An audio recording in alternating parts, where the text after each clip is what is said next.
The subject I chose to interview is my grandfather, Camillo Mac Bica, who throughout this interview I will refer to as Papa. At the time of the Vietnam War, Papa was a teenager living in Canarsie, New York, and attending Long Island University. During his college years, 1964 throughout 1968, he was enrolled in the Platoon Leader Candidate Program. This course prepared him to become an officer in the Marine Corps, a dream he had since he was a young child. After completing graduation and finishing his officer training, he entered the Marine Corps and eventually he was developed to Vietnam, north of Da Nang from 1969 to 1970.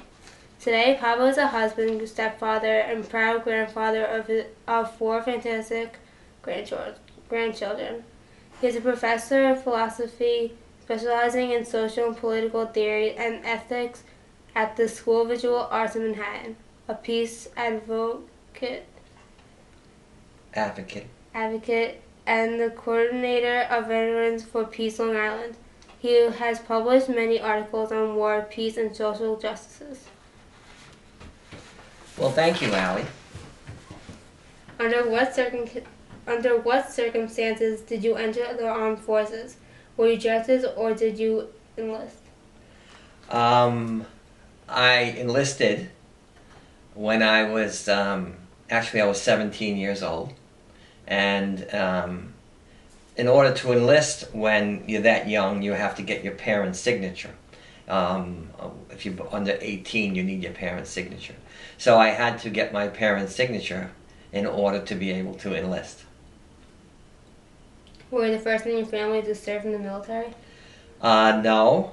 My father was served in the Army during World War II. He was a first sergeant, and he served overseas, and actually fought through he was an Army.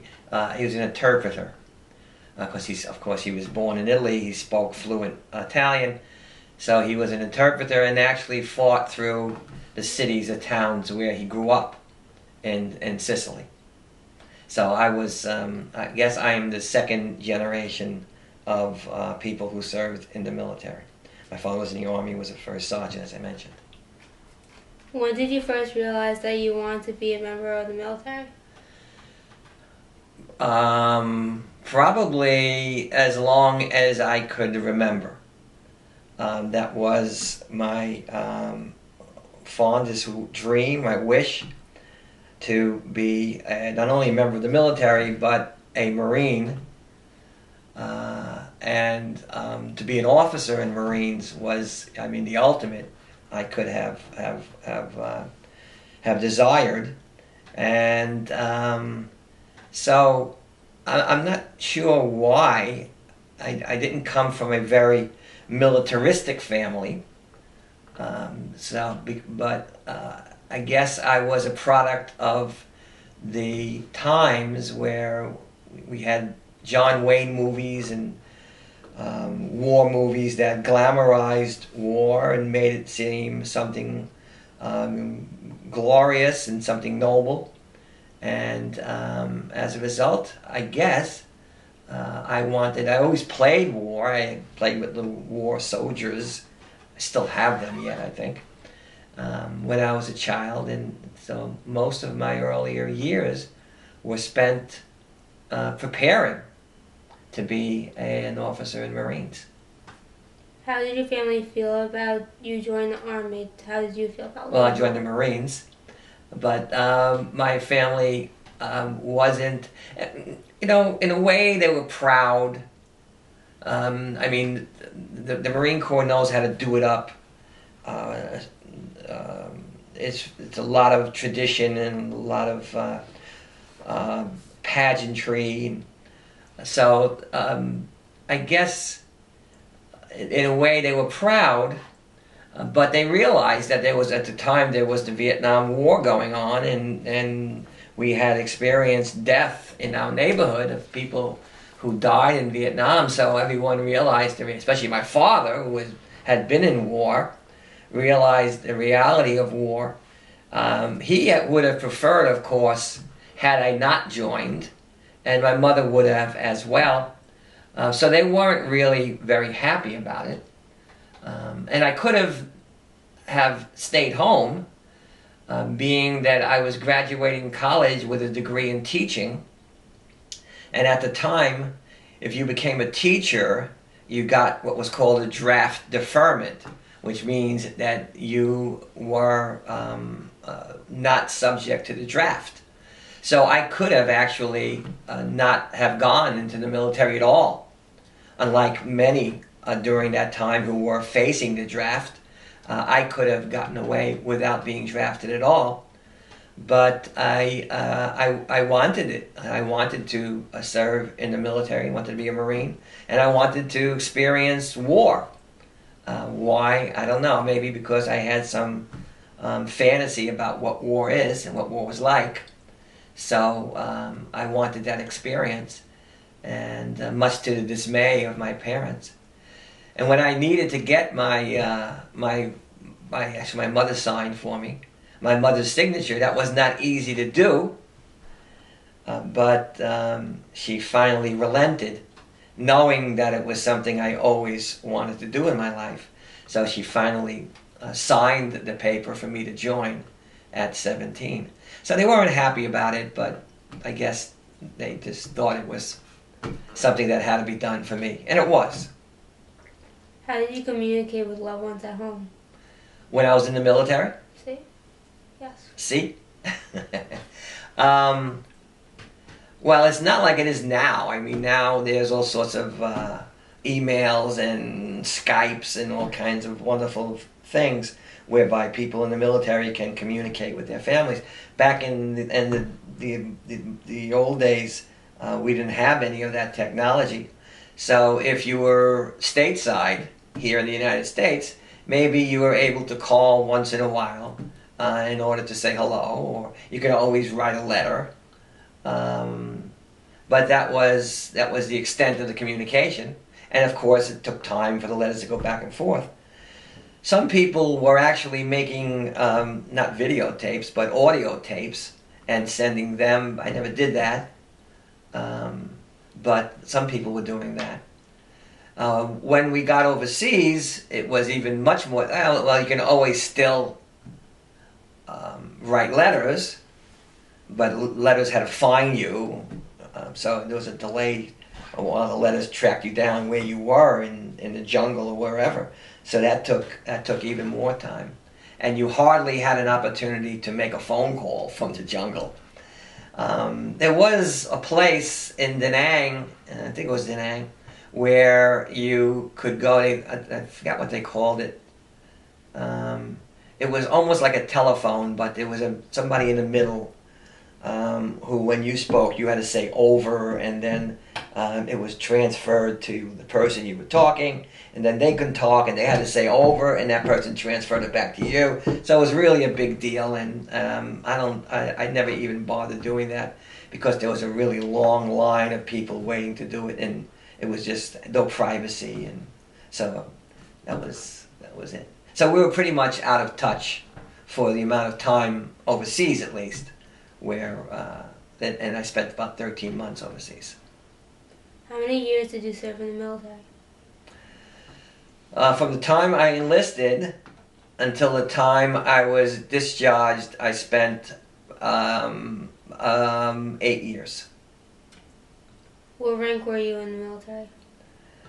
When I first enlisted into the platoon leader candidate program, I was a private, and as you progressed in the program, I became a corporal. And in the program I was in, when you graduated from college, you were discharged from the Marine Corps and I was discharged as a corporal, and then I was reinstated as a second lieutenant. Upon graduation from college, those of us who were in the program were commissioned as officers in the United States Marine Corps. So when I graduated from college, I was commissioned as second lieutenant. I served as a second lieutenant, a first lieutenant, and then I became a captain right before I was discharged. Where were you stationed and what was your job? Well, I was stationed in a few different places. When I first enlisted into the Marine Corps, we had training at Quantico, Virginia. And so I spent some couple of years there. And my job was to learn further about war and being a Marine officer. And then I was shipped overseas, landing first in Okinawa, where I spent about a couple of weeks, and then to Vietnam, where I was a platoon commander with the regimental landing team, 26 Marines. Were you ever in combat? Yes. As an infantry platoon commander, that's pretty much what we do. We go out and try and find what we were told were the bad guys, and to kill them. And of course, they in fact tried to kill us. So it was an interesting experience. Yes. What is your fondest memory while serving in the military? My fondest memory. I guess the fondest memory of serving in the military was the friends that you make. You really do make very, very close friends. Look, you virtually live together. I mean, you sleep in the same room. You all go to the bathroom in the same place. I mean, you can't get any closer to an individual than you get in the military. So you really develop very strong friendships in the military. And then when you are deployed to a war zone especially, these people are virtually your family. And so you look at them as brothers and sisters, and the older people are parents and authority figures, so you become very close to them. And that was a good thing, I think. It wasn't good when people got hurt, and that inevitably happens in war because you feel like you're losing a family member. So that wasn't so nice. But the closeness, look, you rely on these people in a war zone. You rely on these people to save your life, and you save theirs. So you can't be, I don't think, any closer to them, to these people, than, I mean, I never had such a close relationship, except maybe with my beautiful wife, as I have. Oh, she's sitting right over there. That's why I said that. I probably had never had such a close relationship with someone as I had when I was in the military. What was the most difficult part in serving? Well, I was in war, so that wasn't so good. The Marine Corps is not easy. And though I had, I heard stories about the training and everything and how tough it was, but I wanted that toughness. I wanted to be the toughest guy around.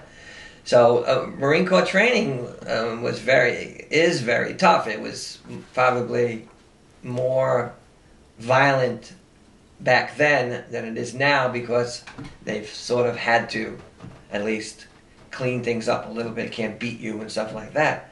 Back then it was very violent. I'm talking about training now. So that was very difficult. Training was very difficult, and it's constantly pushing you to do more, to run further, to climb this hill, climb this obstacle. So the harassment was unbelievable. So it was all designed to make you able to do the job that you were supposed to do, and that was to wage war and kill people and try not to get killed yourself. So that was very difficult, and of course war was very difficult in itself.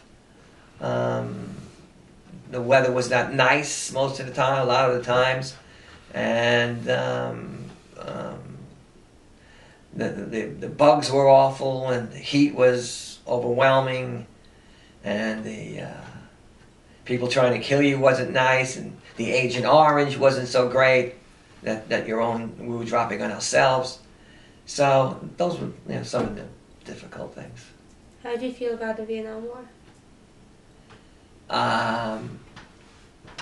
Well, when I first went into the Marine Corps, certainly during my college years, we knew what the Vietnam War was. Even then, it had mixed reviews, at least. In the mid-'60s, there was a lot of anti-war activities, but not nearly as much as there was at the late part of the '60s. But I realized that it wasn't a very popular war, but I was very dedicated and motivated to be a Marine officer, so I kind of tuned all that out, and I actually heard myself saying, and I cringed now that I think about it, my country, right or wrong.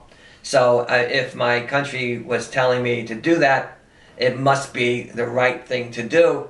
So even if it wasn't, they probably know what they're doing. So I trusted them. I trusted my leaders that they're doing the right thing. So I supported the war, and I went to Vietnam anxious to do my job and to win.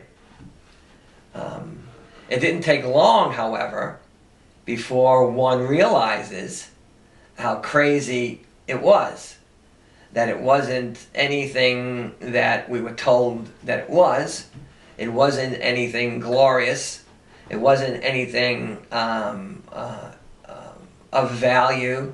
It certainly wasn't in the interest of the Vietnamese people, which was what I thought it was. It certainly had nothing to do with freedom and the security of the United States. So as I began to see the insanity of the killing and the dying, of taking the same hill and then giving it back and having people killed, and taking the same hill again and giving it back and having people killed, there seemed to be no rhyme or reason to what was going on, to people getting killed and us killing people. There didn't seem to be any purpose in all of this. So it didn't take all that long for me to become disenchanted with the war. Not so much with the Marine Corps, because I remained motivated, I think, to the Marines. I never blamed the Marines for the insanity of the war. I blamed our leadership, and I guess in a way, the people of the United States for allowing it to happen. Because we do live in a democracy, and wars are in the name of, as the wars are now, in all our names, government by and for the people. So there is a sense of responsibility that civilians must bear for the wars we get ourselves into. So I became a little disenchanted with the government and with the people. I did, however, continue to do my job. I'm embarrassed of that in a way, because I would have felt better about myself had I just picked up and walked away and got the hell out of there and said, I'm not doing this. Some people actually did. This is insane. I'm not doing it anymore. It's wrong. It's immoral. It's illegal.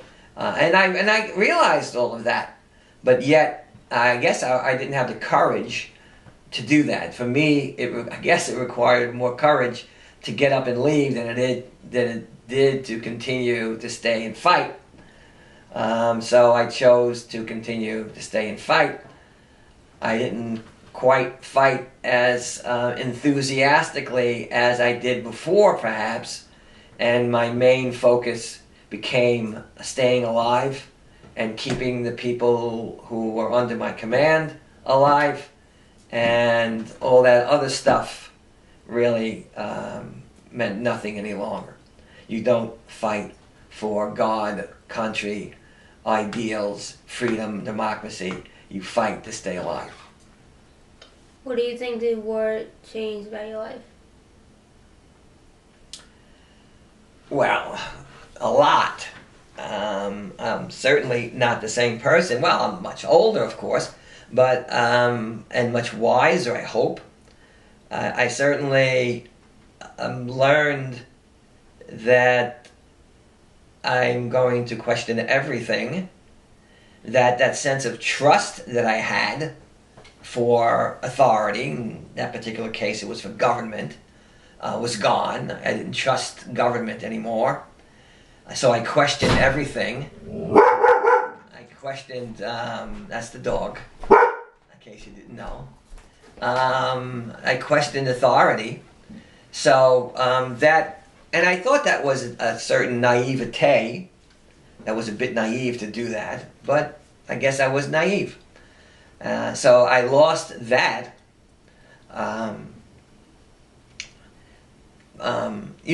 War changes people, and when you come back from war, things look very different to you than they did before. And you look very different to your family members and friends than you did before. So there's a major shift in how you relate to other people. You pretty much now are unable to go back to those old relationships. You have just been made into a killer.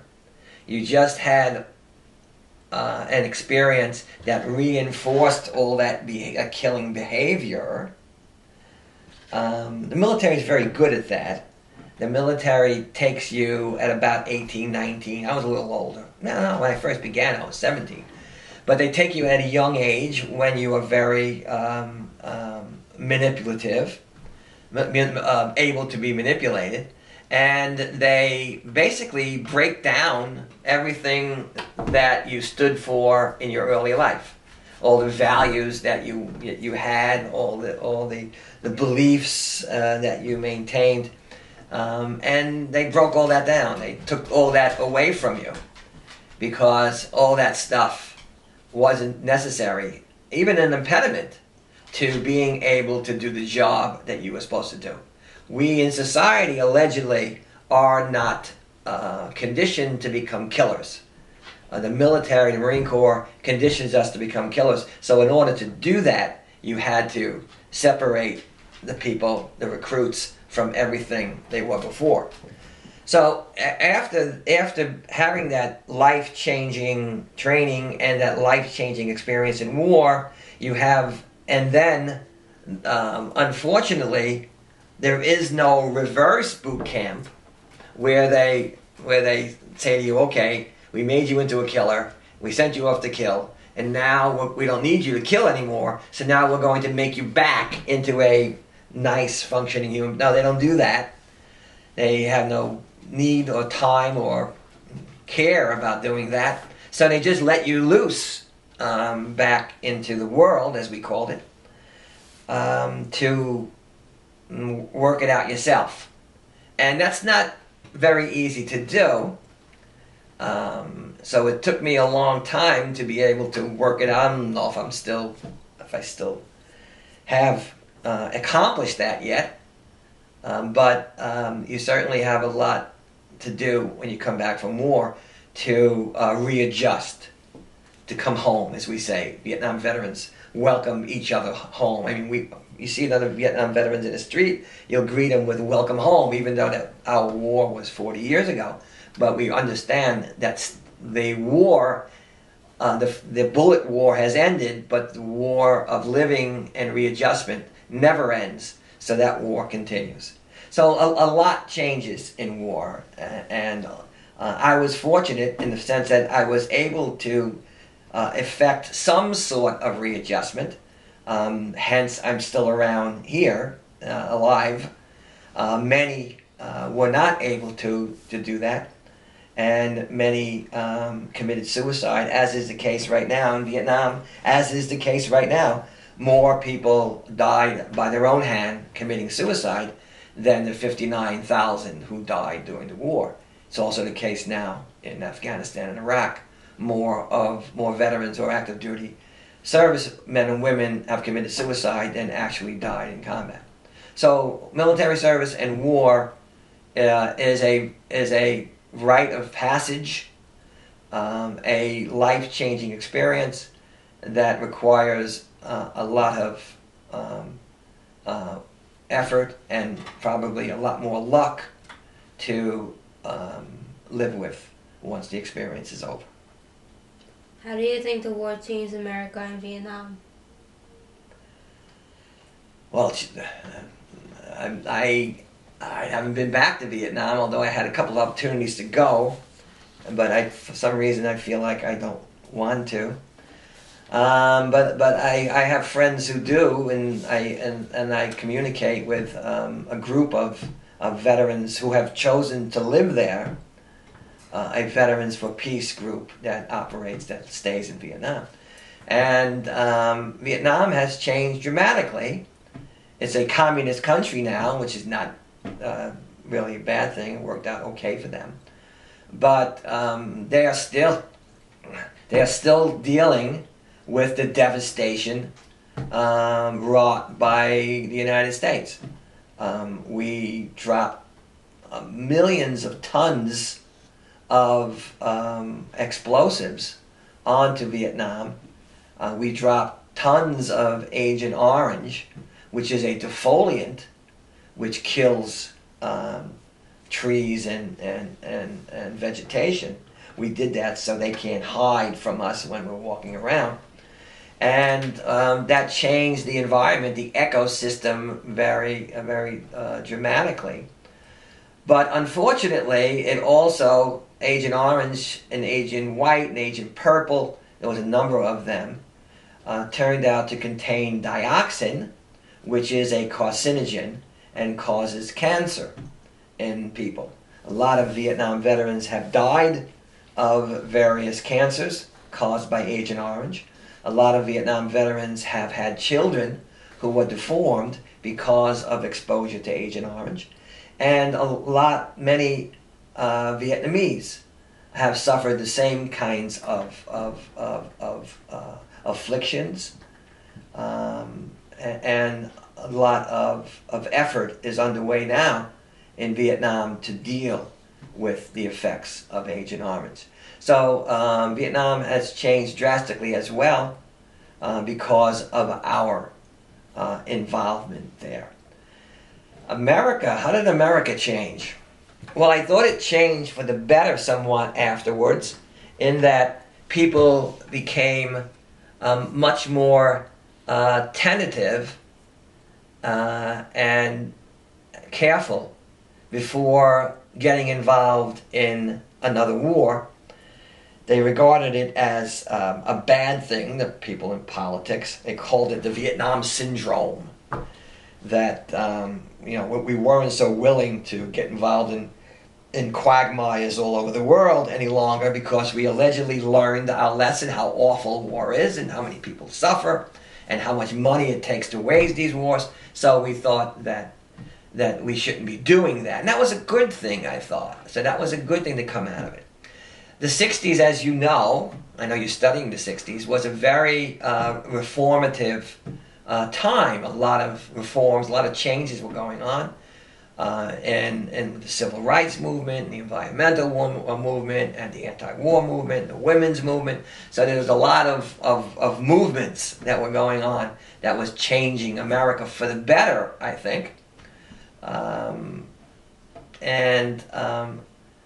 So I think the Vietnam War had a lot to do with that people began to realize, as well as I did, that there are more important things to life, I think, than making money or following the authority figures in our country.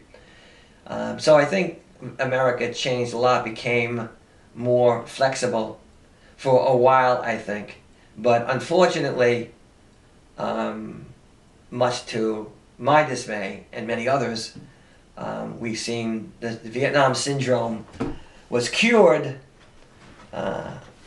and here we find ourselves involved in new quagmires in which we're spending trillions of dollars involving ourselves in war, in which thousands of Americans are dying, tens of thousands are being injured, and hundreds of thousands of Iraqis and Afghans and Pakistanis are being killed as well.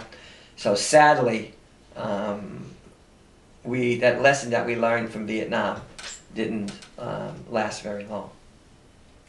How do you feel about the anti-war protesters? During the Vietnam War? Yeah. Well, and I really, at least at the beginning, I never really paid much attention to them. I wasn't a fan, of course. While I was in training during my college career. So I just pretty much ignored them. When I was in Vietnam, and this was late 60s when the anti-war movement really started to gear up, so it became more publicized. So we knew what was going on back in the States. To be honest, we all had pretty much lost any faith in that war.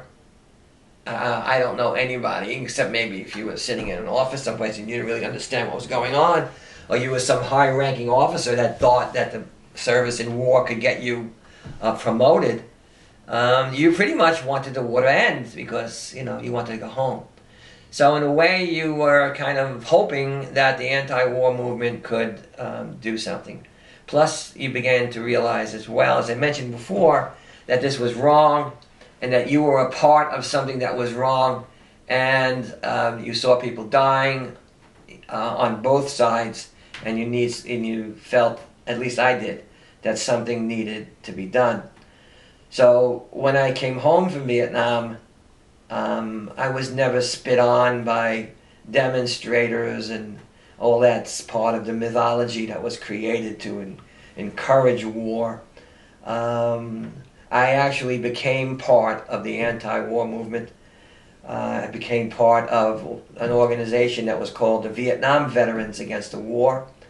And we spent a lot of time adding veteran voices to the anti-war movement, trying to we felt that we didn't stop serving our country when we came home from service. In fact, we were serving our country by ending an illegal and immoral war. We thought true patriots do what's in the best interest of their country, and that war was not in the best interest of the country. So we fought very hard to end that war. So I was part of an anti-war movement that we hoped would save the lives of our fellow servicemen, save the lives of Vietnamese, and maybe restore some nobility and honor and morality to this country.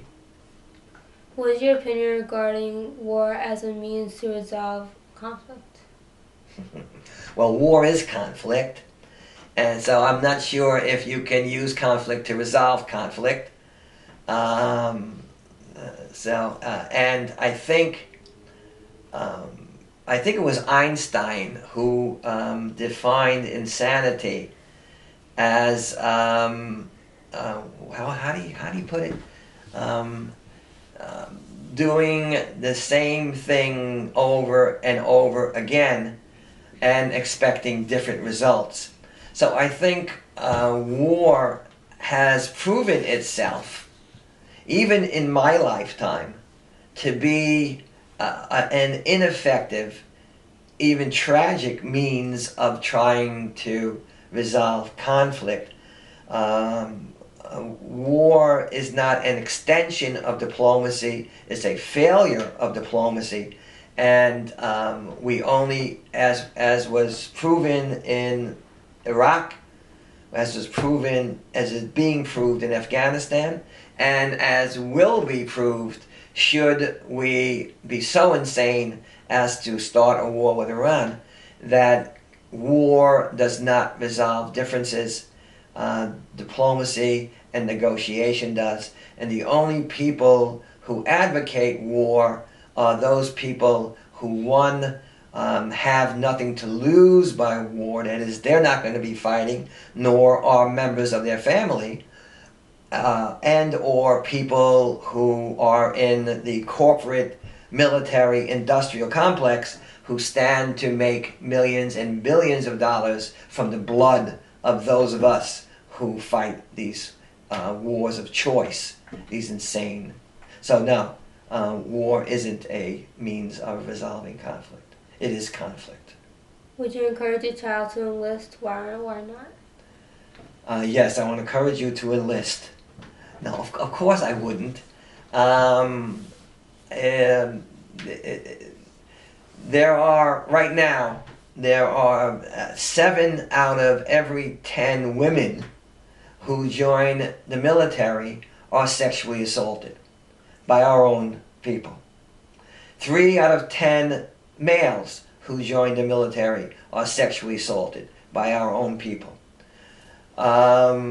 We have a tendency to send our servicemen and women to involve themselves in adventures, in wars that are unnecessary and unwinnable, and we really care very little for them once they return. We don't, things haven't changed very much since my time. When people come home from war, we pretty much abandon them and could care less about readjustment difficulties and post-traumatic stress disorder and traumatic brain injury and all sorts of awful things that happen, the inevitable consequence of war. So our government inevitably violates the contract that they made with us. When we joined the military, we signed our name on a contract saying that we will obey orders and fight our country's wars. Of course, the stipulation was that it was just war, and their part of the agreement was that they were going to use us wisely and they were going to care for our needs once we returned. Well, we upheld our end of the contract, but they didn't, so they are in violation of the contract. Therefore, it wouldn't involve anyone to join the military, especially at this time in history, and the way in which we treat our military people. Do you consider your duty as having been a positive or negative life experience, and why?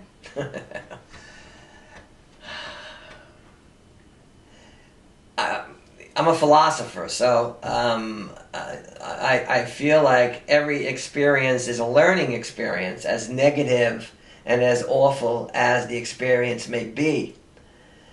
I feel I'm very happy with who I am today, and I know that who I am today has a lot to do with the experiences that I had in the past. So in that sense, I value everything that I did and the decisions that I made and the choices that I made along the way. To be honest, if I had it to do over again, I probably would not have joined the military. I would not do that again because it was wrong, and we were taken advantage of, and we took advantage of other people, and we caused great suffering, death, and pain in the world, and that's wrong. And it's not a wonderful thing. It took me a lot of years, and I say I'm happy with who I am right now. It took me a lot of years to get where I am right now. I mean, there was a lot of indecision following my service, and years when I needed to work things out. which is one of the reasons why I became a philosopher. I studied philosophy because I needed to understand. My focus in philosophy is in social and political, as you said, in ethics, specifically in how ethics and morality applies to war. So I needed to look into what I had done and what I became as a result of my experiences in war. So I lost a lot of time, I think, readjusting, coming home, that probably could have better be spent some other way. And again, I was lucky that I was able to deal with all that. And I was fortunate to have a good family and good grandkids and good parents and a good family, and that's important to trying to come home. If you could do it again, would you take a different path, or are you satisfied with the route you followed? I kind of addressed that. I would, at least in the military, I would probably not. I wouldn't go into the military. I would take a different path. There was, I guess, this need for service that I had to serve, to give back, to do for humanity, and that's basically why people join the military, I think. At least some people. So I would probably go into the Peace Corps. I don't even know if they still have the Peace Corps yet. I think they do. I would do something like that rather than go into the military. So I wouldn't go that way anymore. What did you learn from the military that benefited you most in life? God. How to blow people up. I mean, what do you learn? I mean, I was infantry. What do you learn? I learned, as I mentioned before, I learned to question authority. I learned not to be so naive. I learned to value life. I learned to appreciate every moment that you have on this earth.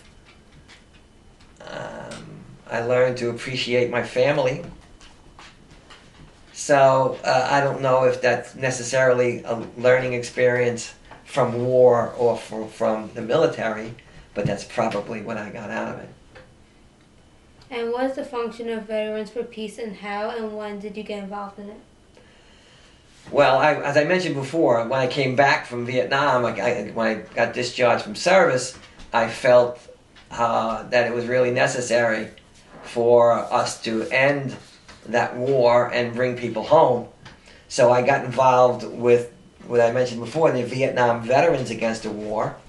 And I pretty much stayed. I'm still a member of Vietnam Veterans Against the War, called VVAW. I'm still a member of VVAW today. But in 1989 or so, we decided that it's better to be for something than against something. So we decided that rather than be Vietnam Veterans Against the War, we decided to be Veterans for Peace. So we kind of transitioned into Veterans for Peace. And our function in Veterans for Peace is to try and demonstrate that, as we mentioned before, that war is not a means to resolve conflict. There are alternatives that must be explored before. I'm not an absolute pacifist, so I think, at least theoretically, that war may sometimes be necessary in some, faraway universe or something. I haven't seen one yet, and I would even argue that World War II was problematic. But I haven't seen a necessary justified war yet. But that doesn't mean I don't allow the theoretical possibility of one, so I'm not an absolute pacifist. So I do allow the possibility that war may exist. But that being said, war has to be for a just cause, and it has to be a last resort. and we're not acting that way, and we haven't acted that way. So what we do in Veterans of Peace is to try and educate the public, who virtually know very little, if anything, about war. The vast majority of people haven't been in the military service now and haven't experienced war, thank God. So they know very little about it. So what they know is the mythology that those in power create in order to encourage and motivate young people to enlist, to become cannon fodder. So what people do know about war is what they see on commercials or TV or in video games or playing these war games that we see all around us now. What we do is try to at least present what we consider a more realistic view of the nature of war. So we go around to schools and wherever and talk to people whomever will listen about our experiences and about what war is really like and what the consequences of war are and how war doesn't resolve anything. It only makes things worse, and that we should explore all sorts of other alternatives. And probably in 99.9% of the cases, other alternatives would, in fact, be more effective means of resolving the conflicts. So we demonstrate, we yell and scream, we ask people to open your eyes, we hold up signs, you make some of my signs for me, so that we can end war that's going on now and prevent wars that are coming in the near future, unless we can do something to stop it. Thank you. Well, thank you, Ms. Boyle. It's been a pleasure talking to you. Thanks. And we'll see you again next time.